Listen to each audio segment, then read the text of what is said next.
This is Mayo Clinic Kids, a podcast from Mayo Clinic where we discuss the latest pediatric research and recommendations to help keep your kids laughing and thriving.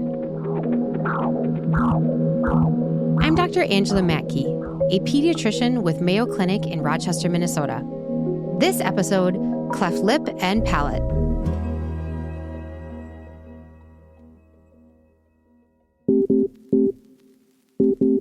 My name is Josephine, and I'm 10 years old. So we've been talking about your cleft lip that you were born with, and obviously you were a baby, right? Mm-hmm. So you probably don't remember much of it. I don't remember anything except the time I had laser treatment. What do you remember about that?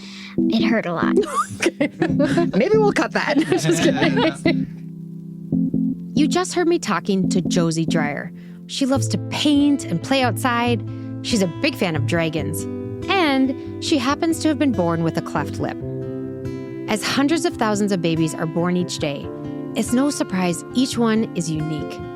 Almost every person you see walking down the street or playing on the playground has a distinct face. And sometimes that includes having a cleft lip or palate. On this episode of Mayo Clinic Kids, we've got an amazing lineup of special guests. We'll be talking to experts on cleft lip surgery and a family who lived it. We'll start by hearing from Dr. Samir Mardini, a facial plastic surgeon at Mayo Clinic in Rochester, Minnesota. His team has performed hundreds of cleft lip surgeries.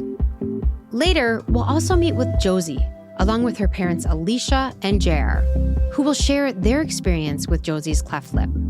And last, but not least, we'll hear from Dr. Marissa Suchyta and Dr. Mardini about their book, My Extraordinary Face, which can help all kinds of kids embrace and celebrate each other's differences. Dr. Mardini, thank you so much for joining us here today. I'm really excited that we're going to be talking about cleft lip and palate. Thank you so much. It's an honor to be here. It's a real privilege to be able to be part of this. So, Dr. Mardini, let's start by defining what some of the structures are in the mouth. Really tell us what cleft lip and cleft palate are. What is the palate? So, the lip is obviously the structure that you see around the oral sphincter of the mouth. We use that to speak and eat and hold things inside of our mouth. We use it to kiss and to do the things that are very obvious to us. So during the development phase of a baby, the parts of the face don't end up fusing in the proper way. So there ends up being a cleft, like a separation. And with the cleft lip, sometimes we have a partial cleft of the lip. So we have patients where part of the lip is separated, and sometimes we have a complete cleft of the lip. And you could see that with certain babies where their lip goes all the way up to their nose and you see a big deformity in their nose. Then you have the alveolus, which is the segment of bone that contains the teeth. Sometimes that's clefted and sometimes it's not clefted. And then you have the palate. The palate is the roof of the mouth where you have the hard palate and the soft palate. And the soft palate's the one that moves when you're trying to speak. And so when someone says, let me look at the back of your throat, and they make you say, you see the uvula there and the soft palate that moves when you are speaking. And even within the palate, it's not always complete cleft of the palate. Sometimes it's partial, just involving the soft palate. Sometimes it's the whole palate. So it's a variety of parts of the cleft lip and palate where the fusion doesn't happen properly. Do cleft lip and palate always occur together, or can they occur independently? They often occur independently. Okay. We see very often a cleft of one side of the lip or the other. We see sometimes a cleft palate alone, and we see the combination as well. And the incidence is different in different cultures, different societies. There may be different incidents depending on kind of ethnicity or where you live. Do we know what causes some babies to be born with these craniofacial differences?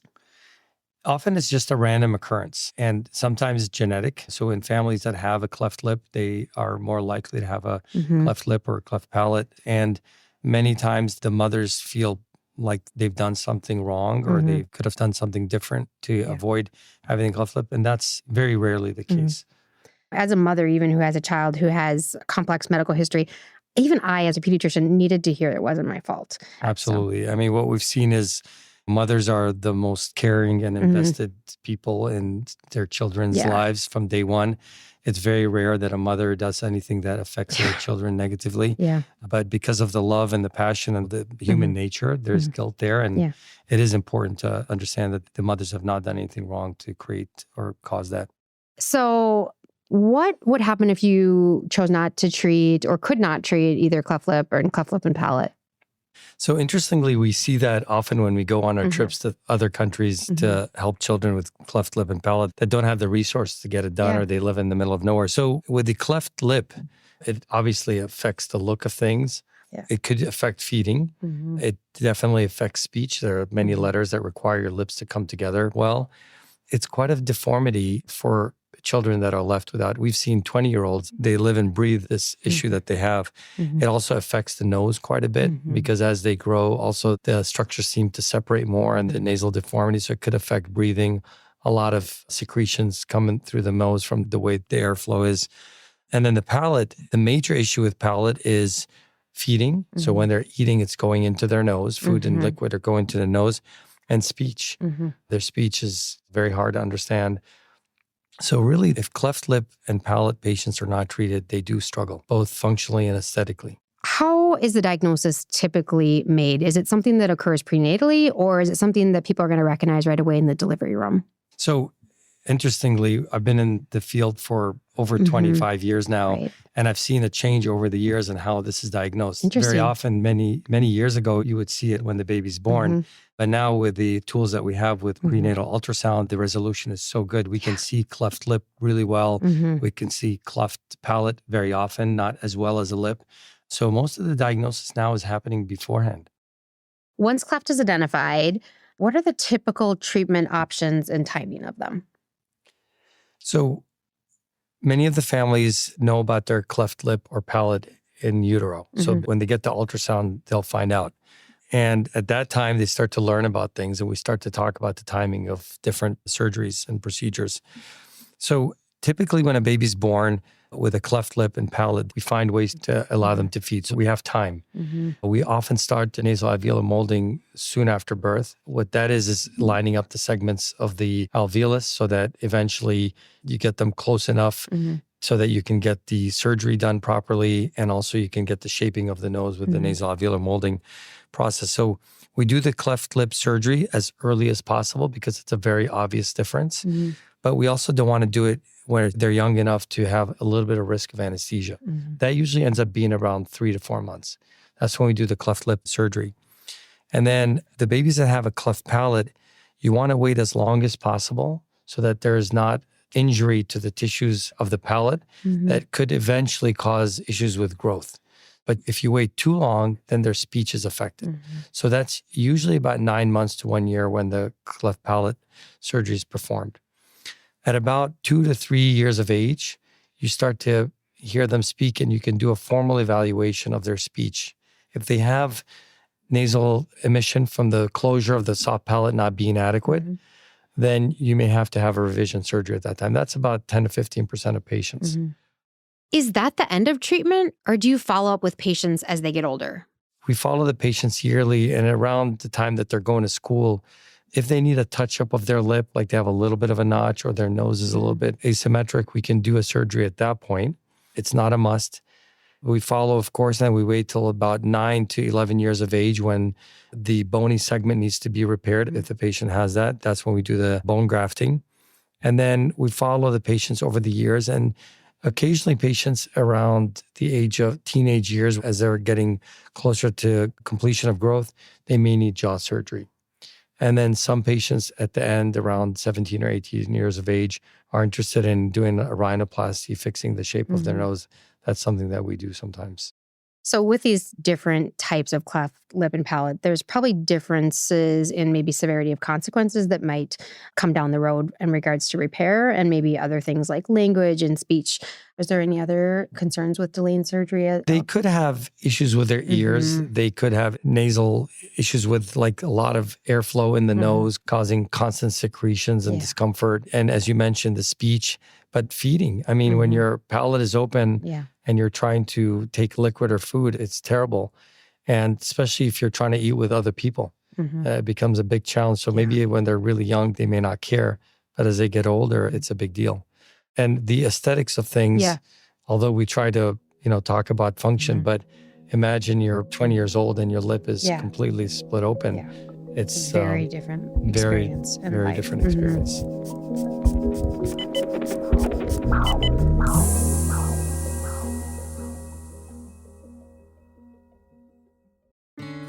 Pregnancy is an important time in our lives, full of thrills, unknowns, critical decisions, and big celebrations.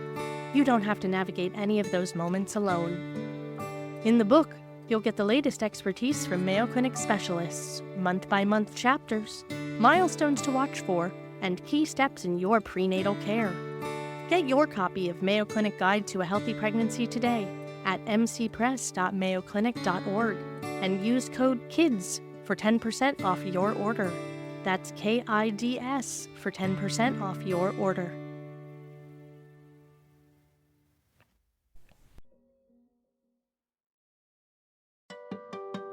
When cleft lip and palate occur, the cleft lip can be partial or full, and so can the cleft palate. They can occur together or independently. And there's not a clear cause. It appears to be random, though it occurs more in certain cultures and ethnicities. Usually, parents find out about their kid's cleft lip or palate during a prenatal ultrasound. Depending on which structures of the mouth are clefted, doctors lay out a plan for surgery. Cleft lip surgery usually happens at 3 to 4 months of age, but cleft palate happens a little later. A cleft lip or palate that isn't treated surgically can affect eating, breathing, and speech. So it's in the best interest of the kid to have surgery as soon as it's medically appropriate. So now that we've got the basics from Dr. Mardini, we're going to hear from Josie, a cleft lip patient at Mayo Clinic. But first, we'll talk to her parents, Alicia and J.R. Dyer, about what it was like for them. So Alicia and J.R., we're really excited to have you share your experience. And I know that this can be hard for families, just sharing lived experience and going back through times that are sometimes really hard. And so thank you. It's a pleasure to be here. And we heard, I think a while back, just your pain can become your platform. Other people, they helped us through this process, and we want to do the same for other families. Well said. So can you tell us about when you found out about Josie's cleft lip? We first found out at our second ultrasound. The first ultrasound, actually, she kept covering up her face, and I was like, you little stinker, you gotta show us your face. So we came back for another ultrasound, and Alicia could see it right away.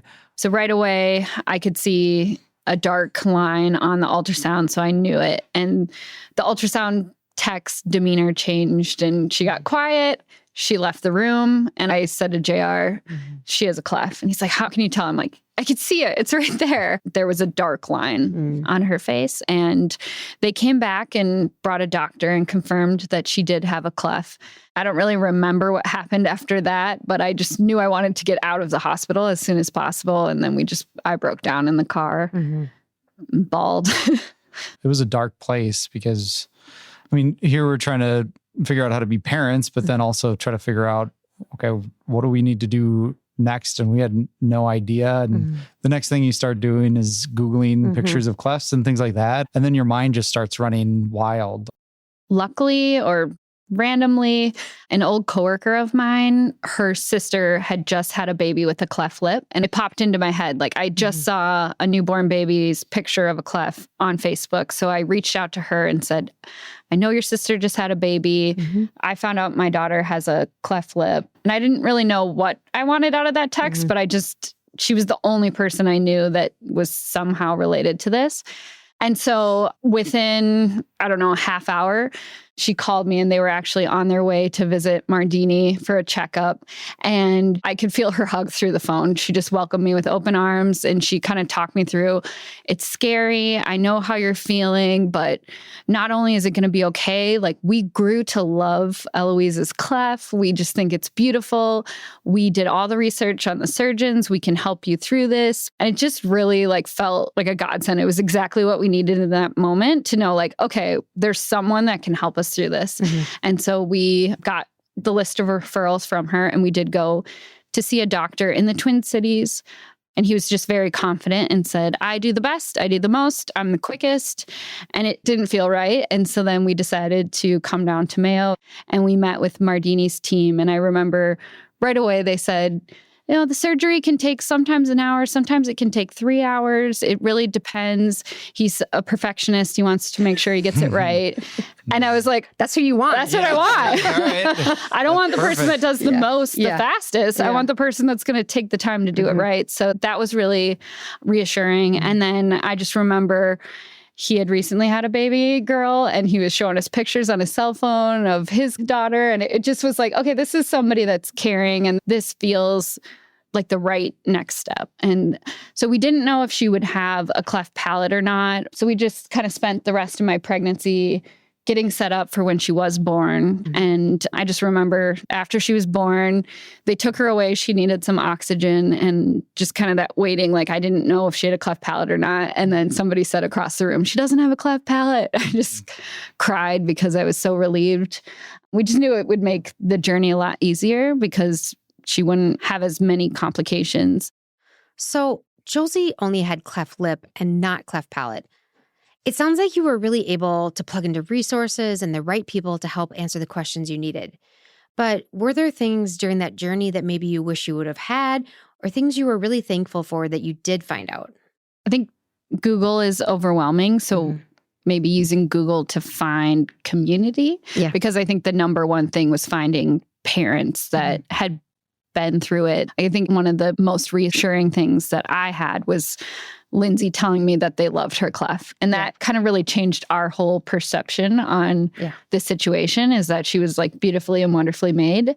And we loved her before and we love her after. And so finding community, people that can walk you through it, someone that can literally show you the gross pictures of what they look like after surgery, being able to say, what was it like the day after? What was it during the surgery? Oh, you had to have tubes sewn to their face for a week. Like talking that through with someone was really helpful.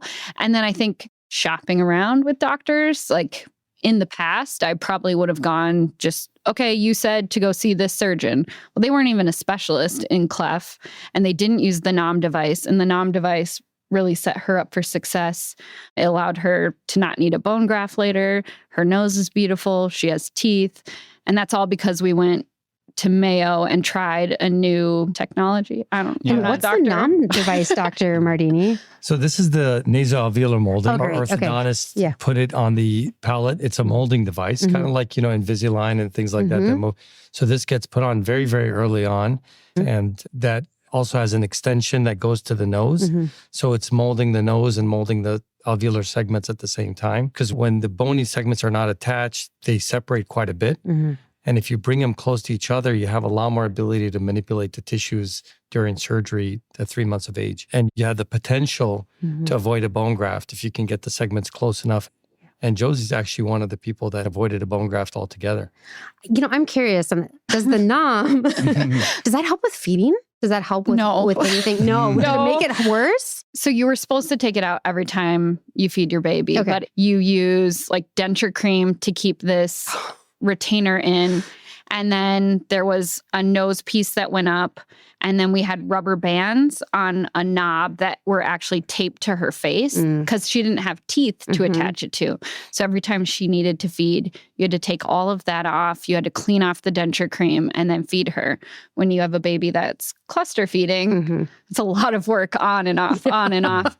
I mean, we were blessed that she could breastfeed, but it made it more complicated. And there were some times that I did try feeding her while she had the device on because I was tired and it cut things really bad.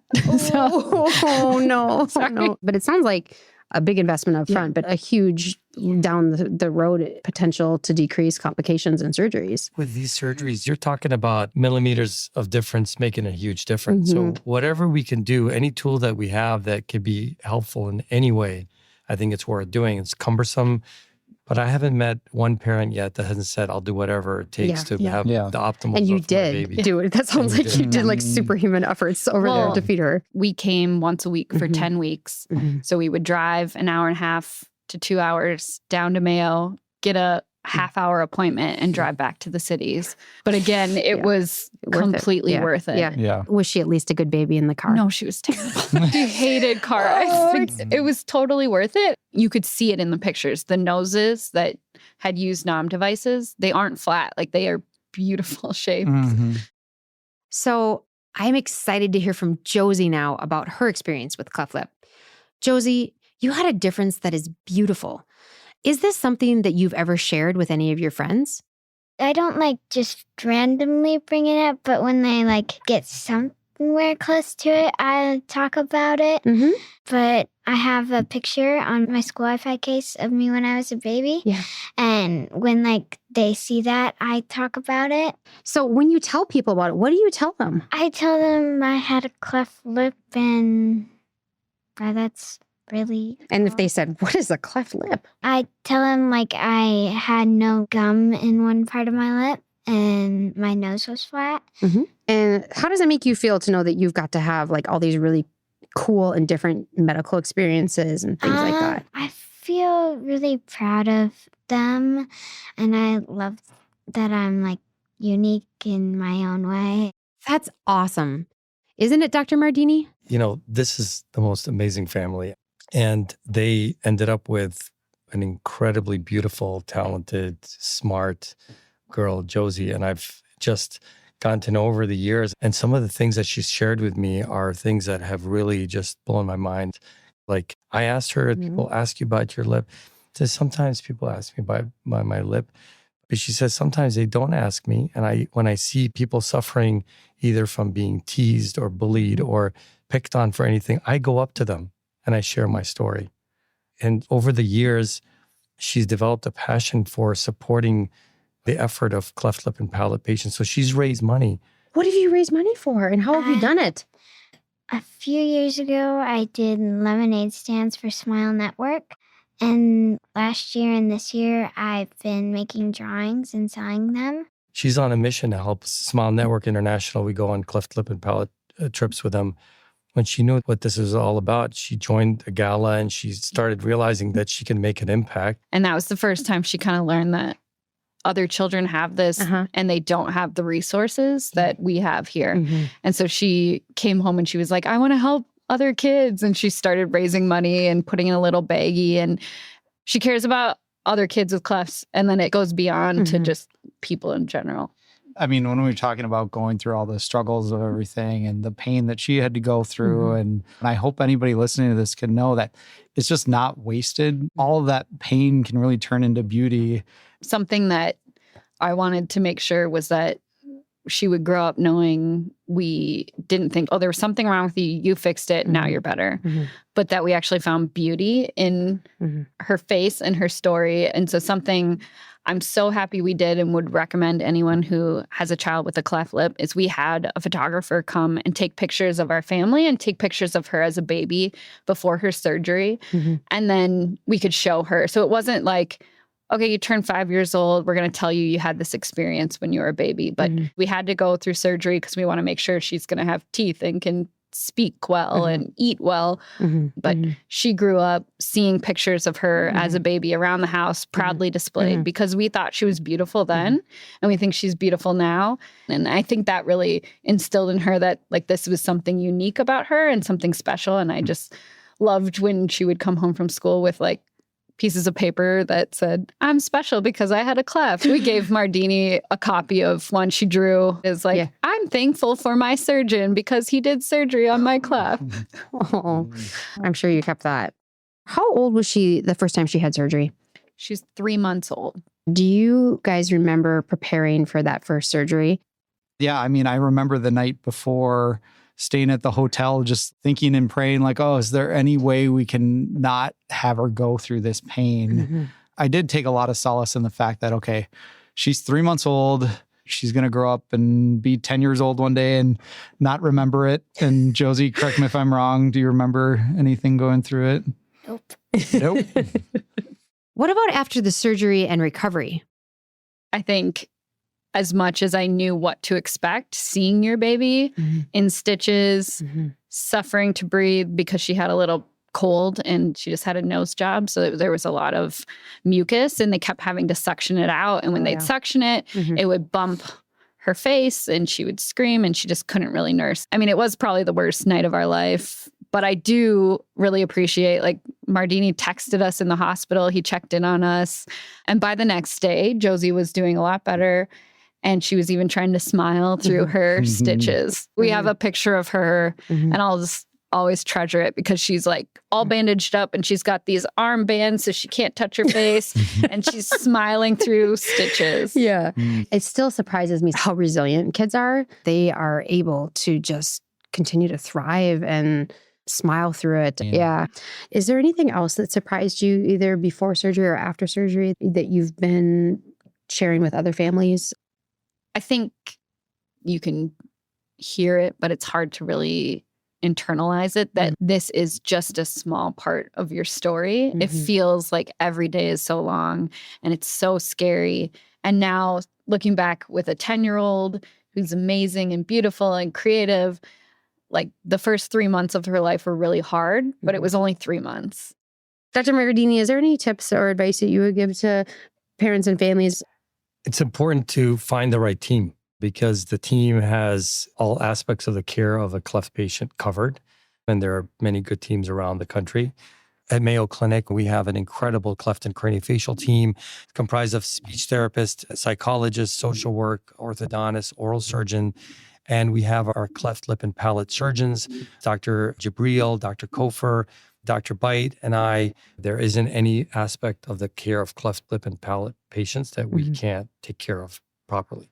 And I love that you include psychologists in that, because that isn't something I thought of as a parent to take her to see or talk about. And I think that every time we've talked to the psychologist, like she's really opened up. But I love that it was also caring for the mental side of things and the struggle she goes through. It's a holistic care. It's not just like the physical. Josie, your voice is the most important voice at this table today. Did you have anything that you want us to know? Or any advice for other people that may be going through it?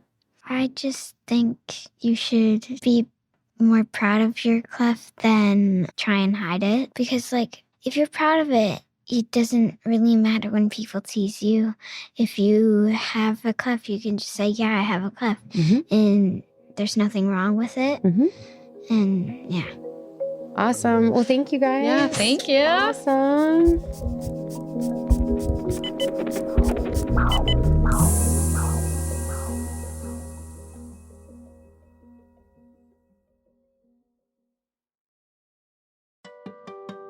Josie's family is a great example of how to treat a cleft lip with fortitude and grace. They connected with other parents and families, and that taught them to see the beauty of Josie's cleft lip. And Josie herself learned how to own and celebrate her story. While we have the awesome example of Josie and her parents, owning our differences can still be a challenge. So to close things out, we're chatting with Dr. Mardini and Dr. Marissa Suchyta, the authors of My Extraordinary Face, a Mayo Clinic Press book about how kids can talk about all kinds of differences, cleft lip and beyond.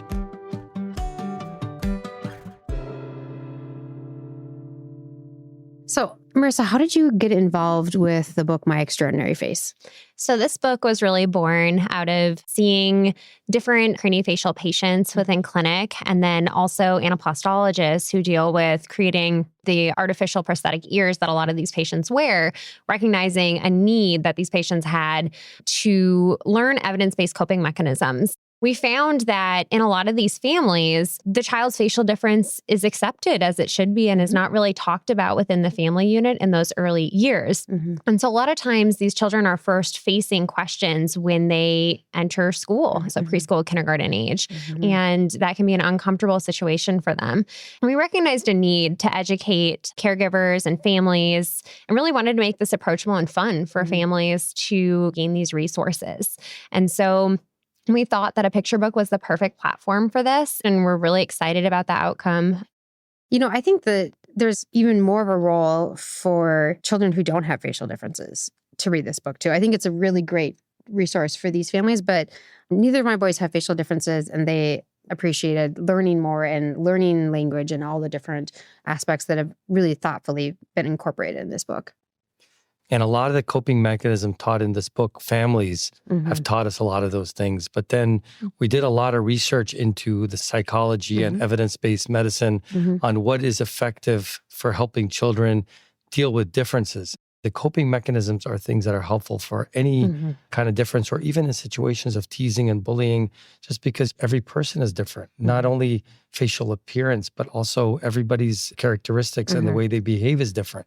And I think one aspect that Josie and her family really touched on is the importance of taking ownership of your uniqueness and difference. And that's what we've really seen helps children with facial differences flourish, or any difference they may have.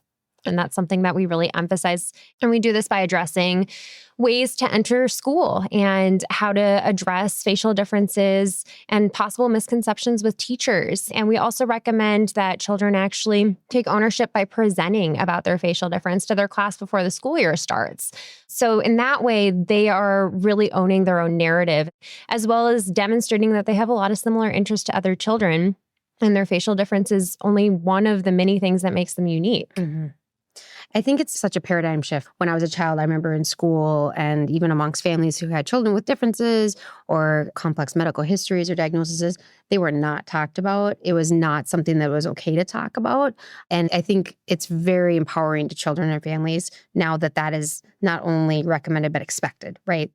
Children are naturally curious. You're not going to change that. So feed their curiosity and make them move on.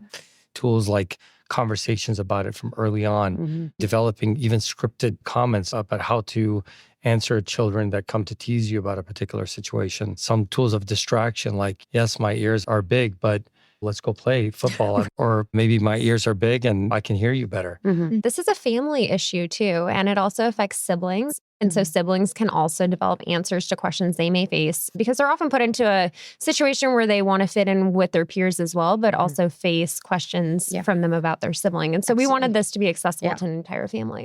I love it. It was well done.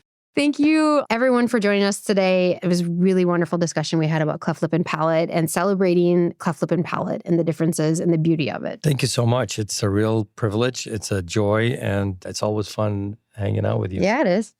Thank you so much. This has been wonderful.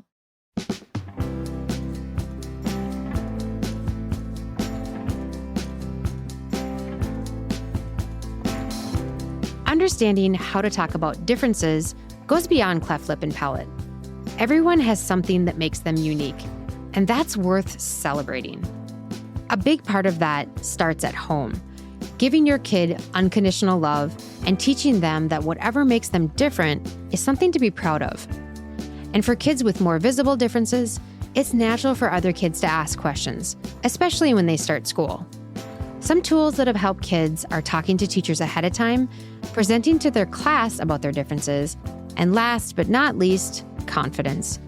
If your family and your kid act like it's not a big deal, chances are most other people will too. And if you want to dig deeper into these strategies or educate your kids about craniofacial differences, check out the book, My Extraordinary Face from Mayo Clinic Press. It's a treasure trove of advice for kids, parents, siblings, the whole family. Well, maybe not pets, but who knows? That's all for this episode. But if you have a question or a topic suggestion, you can leave us a voicemail at 507-538-6272. We might even feature your voice on the show. For more Mayo Clinic Kids episodes and resources, check out our website at mayoclinic.org/kids. And if you found this show helpful, please subscribe and make sure to rate and review us on your podcast app. It really helps others find our show. Okay, thanks for listening.